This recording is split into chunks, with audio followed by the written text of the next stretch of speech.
আমার শখের রান্নাঘরে আজকে রান্না করতেছি কচুরি ফুলের বড়া। কখনো কি এই কচুরি ফুলের বড়া খেয়েছেন? যদি না খেয়ে থাকেন তাহলে ভিডিওটা হচ্ছে আপনার জন্য। এক মুঠো মসুরের ডাল আমি আগে থেকে ভিজিয়ে রেখে দিয়েছিলাম। এখন ফুলের পাপড়িগুলোকে আলাদা করে নেব গাছ থেকে। তো দেশ এবং দেশের বাইরে থেকে যে যেখান থেকে আমার এই ভিডিওটা দেখছেন সবাইকে জানাচ্ছি শখের রান্নাঘর থেকে অনেক অনেক শুভেচ্ছা এবং আসসালামু আলাইকুম রহমতুল্লাহি ওয়া বারাকাতুহু। তো সবগুলো পাপড়ি আমার ছিঁড়ে নেওয়া হয়ে গেছে। এ পর্যায়ে খুব ভালো করে কষলে রসটা বের করে নেব। তো দেখেন আল্লাহর প্রাকৃতিক কত সুন্দর, এটা কিন্তু একদম নীল গোলানো পানির মতো। দেখেন কতটা সুন্দর কালার, আসলে আল্লাহর সৃষ্টি কতই না সুন্দর। তো পানিটাকে আমি খুব ভালো করে চিপে ফেলে দিয়েছি, তারপর হচ্ছে খুব সুন্দর করে ধুয়ে নিয়েছি।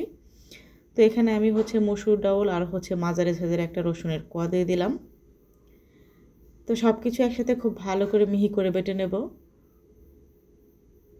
আপনারা এই কচুরি ফুলের বড়াটা একবার হলেও ট্রাই করে দেখবেন। আশা করি একবার খেলে বারবার খেতে ইচ্ছে করবে, এতটাই ভালো লাগে এই কচুরি ফুলের বড়াটা।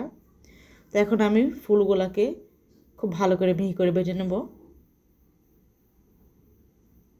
তো বেটে নেওয়া হয়ে গেছে। এ পর্যায়ে হচ্ছে 3 চামচের মতো দিয়ে দিলাম বেসন, হাফ চামচের মতো দিয়ে দিলাম এখানে আমি জিরা গুঁড়া, হলুদের গুঁড়া দিয়ে দিলাম হাফ চামচ, মরিচের গুঁড়া একদম অল্প দিয়েছি, আর হাফ চামচ হচ্ছে ধনিয়ার গুঁড়া, পেঁয়াজ কুচি আর হচ্ছে কাঁচামরিচ কুচি। এখন সব কিছু একসাথে খুব ভালো করে মেখে নেব।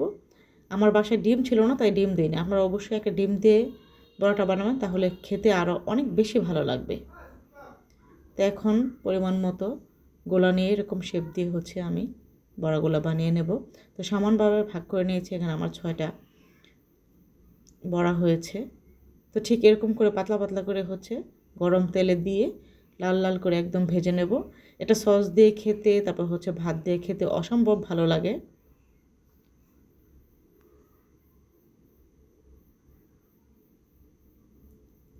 তো অল্প আছে উল্টে পাল্টে খুব সুন্দর করে লাল করে ভেজে নেব।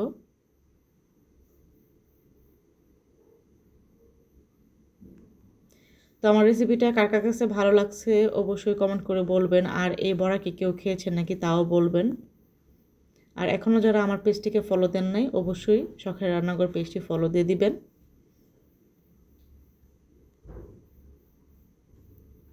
তো খুব সুন্দর করে ভাজা হয়ে গেছে। এ পর্যায়ে হচ্ছে বড়াগুলো আমি উঠিয়ে নিয়েছি। কালার দেখে অবশ্যই বুঝতে পারতেছেন যে ঠিক কতটা সুন্দর হয়েছে, খেতে অসম্ভব ভালো লাগে। গরম ভাতের সাথে এই বড়াটা জাস্ট ওয়াও, একবার হলে ট্রাই করে দেখবেন।